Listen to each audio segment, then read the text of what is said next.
Well, educating our kids for the future is of vital importance, and now there's a new option in town for middle schoolers. Tucson's newest charter school, called Rising School, focuses on junior high. The founder, George Rising, is here to tell us what separates his curriculum from all the others. Welcome. Good morning. Thanks for being here. Yes, you were here before, and it's a really exciting concept to start your own school.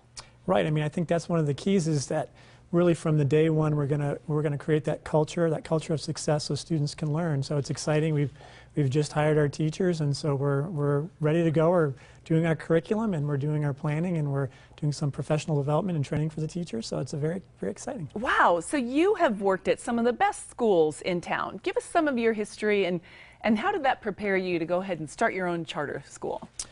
Well, I did. I worked at U of A for several years, and then I went and I was a classroom teacher. I taught history at a couple of St. Gregory School, if you know that school, and then taught at a Basis School, and then moved up through the administration from Basis, and then have left and am creating my own school with we have a great group of people involved in creating the school. You can see them there.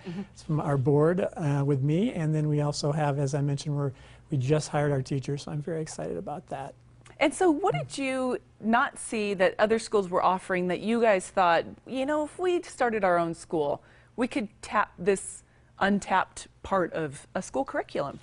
Well, I've been very fortunate. We've been working on this for 3 years, so I've been able to go into quite a few schools and to see what they do, to see the best practices in various schools. And so it's been very exciting. And then, of course, having spent 10 years at excellent schools myself, I've really come to the conclusion that I think all schools have good intentions, that the people who work in schools are wonderful people and they want students to learn. But I think what happens is these great plans that we have, they're not always put into place. So really what I've seen is the best schools, the great schools, are schools that they have a mission, but they put that mission into place. They put that mission into place, you know, day by day, but also hour by hour and minute by minute.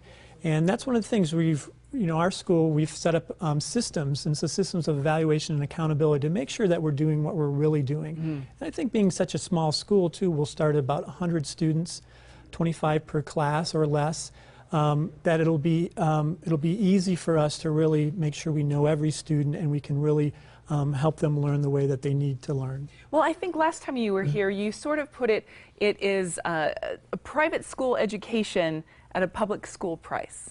Exactly. I was fortunate enough to go to a private school when I was growing up. And back in those days, of course, we had the big public schools and we had private schools. And I did go to big public schools, but my parents thought, well, you know, maybe if we got in a school that had was more flexible, had sort of more personalized sort of atmosphere, that maybe that would be better. And I love my school, and we've actually kind of named our school after that school. It's the Roper School, or the Rising School. But nowadays, I think it's really lucky. I mean, I wish if I had grown up in nowadays, I'm sure my parents would have put me in the charter school. So now we have sort of that private school, for our school, academic quality, excellence, personalized. People know the students very well, all the teachers do and the administrators, but for free. It's no tuition. We are public school, so we don't charge any tuition. And so, like you said, sort of a private school quality at a public school price, which is free. Nothing. Perfect. Exactly. I think a lot of parents will like to hear that. Right. So what about extracurricular activities, like arts and sports? We really focus on rigorous academics, but we also, especially I think in the middle school ages, we really want those school kids to be well-rounded and to release that energy as well. I love that age, but part of the reason I love it is because they're so enthusiastic, but they're energetic. So all of our students are required to take phys ed. And then we also have, as part of our curriculum, fine arts. And then we have extracurricular, we have electives as well. And so our electives will be things like drama and art. And then we also have extracurriculars in things like the various sports and chess and computers and those sorts of things. Will the sports be competitive? Will you be able to compete against other middle schools? Oh yes, okay. Yeah. We'll be in those competitions, and we'll be in the small school league. So. Okay, and probably just the main sports, right? Right, yeah, exactly. We'll do it based on student interest, but in the past I've found that soccer, basketball, and baseball are the most popular sports, and softball as well. Right, exactly. And so you say you have hired all your teachers.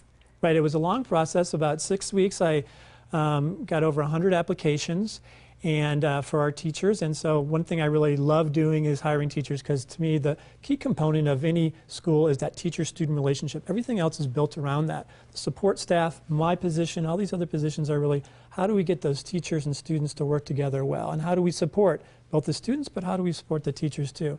So we've hired our core teachers. All of them have master's degrees. They're curriculum experts in their chosen subject area. And all of them, not all of them, but they have an average of about 15 years of experience.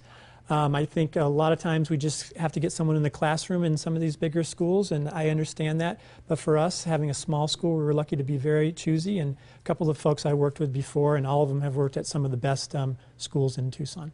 Okay, we're very excited for you. I know you're opening in the fall, and we're going to tell the viewers about some open houses you have coming up. Thank you so much for coming in. Thank you, Sally. Okay, well, the Rising School is located right on Broadway between Pantano and Kolb at Prudence. To learn more, call 730-2657 or go online to risingschool.org. There are a couple of open houses coming up. The first one is on April 22nd, focusing on English and writing programs. And there's another one on Cinco de Mayo that focuses on math. Again, to learn more, the phone number is 730-2657 and risingschool.org. Now let's head over to Amanda, who's learning some pet care tips that will set tails wagging. No bones about it. Pets have become an extension of the immediate